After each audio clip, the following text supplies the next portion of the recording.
ہمارا کردار، ہمارا مذہب، ہمارا وقت، ہر چیز آزاد رہے گا۔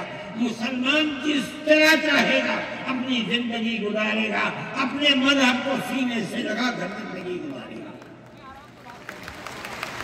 میں یہ بات صرف ہوائی نہیں کہہ رہا ہوں، آپ غور سے اس تحریر کا ایک ایک لفظ سنیں۔ ہری پور ضلع سورت کا اجلاس عام جو 19، 20، 21 فروری 1938 میں 47 میں ملک آزاد ہوا، یہ اجلاس 1938 میں، اس سے بھی 9 سال پہلے، یعنی آج کے مقابلے میں 80 سال پہلے یہ اجلاس ہوا تھا۔ اس کے اندر تجویز دیکھیے آپ، ورکنگ کمیٹی نے 1937 میں اپنی کلکتے کی میٹنگ میں اقلیتوں کے حقوق پر جو تجویز پاس کی تھی اسے یہ کانگریس منظور کرتی ہے، اس وقت کی بات ہے، اور نئے سرے سے اعلان کرتی ہے کہ ہندوستان کی اقلیتوں کے تمدنی، مذہبی اور لسانی حقوق کی حفاظت کرنا کانگریس کا پہلا فرض اور بنیادی پالیسی ہے، تاکہ حکومت کی کسی بھی ایسی اسکیم میں جس میں کانگریس شریک ہو، اقلیتوں کو ترقی اور نشو و نما کا زیادہ سے زیادہ موقع مل سکے۔ آپ الفاظ پر غور کیجئے، اور وہ قوم کی سیاسی، اقتصادی اور کلچرل زندگی میں پورا حصہ لے سکے۔ اس کے بعد اس بنیاد پر مسلمانوں کو مطمئن رہنا چاہیے کہ آزاد ہندوستان کی حکومت میں ان کا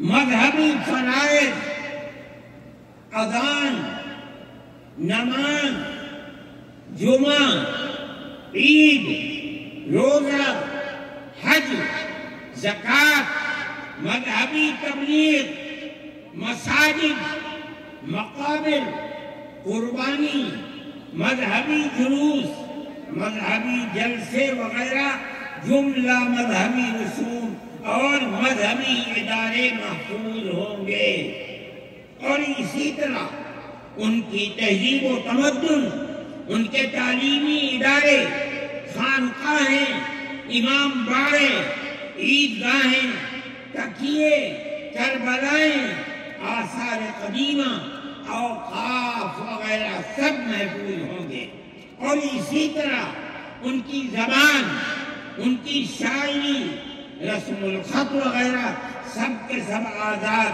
اور محفوظ ہوں گے، کسی پر کوئی رکاوٹ اور قید نہ ہوگا۔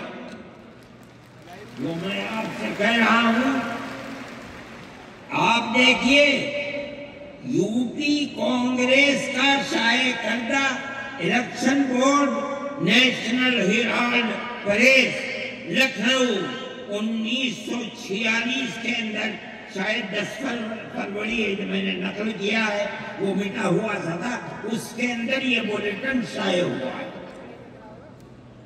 میں کہتا ہوں کہ ہندوستان کی جمعیت علماء کے بار بار کھچوٹے لگانے پر وعدہ کرو کہ ملک سیکولر ملک ہے، وہ وعدہ کرتے ہیں۔